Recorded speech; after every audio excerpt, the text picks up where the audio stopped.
chava chitiko chashamisa vanhu apo patinoona kuti kunyange nevanhu veopposition veCCC vanga vane chidokwa chekuramba vari muCCC vabva vatotiza CCC nekuda kwaSingizwe Tshabangu nekuda kwounhu hwake, nekuti Singizwe Tshabangu anyatsoratidza matrue colors ake, anotaridza kuti aiwa ini ndiri weZanu PF.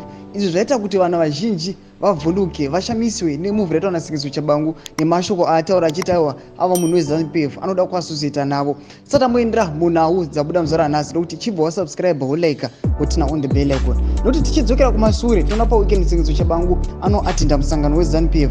Vamwe voti Singizwe Tshabangu apuwa mukadzi neZanu PF kunyange dzaiva nhema, asi tanyatsoona kuti Singizwe Tshabangu anonyatsokuda kufarira kuasosieta neZanu PF. Tinoona pane post anoposta muzuva ranhasi achiti a lot are questioning why I share my smiles with the people who differ politically with me. Listen, the political reason is now over and we are now much focusing on nation building and have economics as the hot topic to deal with, and by so doing we need to be united than ever before. Ndo mashoko anotegwa naSingizwe Tshabangu achiti aiwa hapasina na political difference, tangwa chimunhu chimwe chete. Saka mashoko anotongoratidza Singizwe Tshabangu atongova kuZanu PF. Ndo mashoko aita kuti vanhu vazhinji nyangwe vaida kusapota CCC vabva vato withdraw, vabva vatosiya CCC vatanga to advocate kuti aiwa we now need fresh elections, we now need new leaders.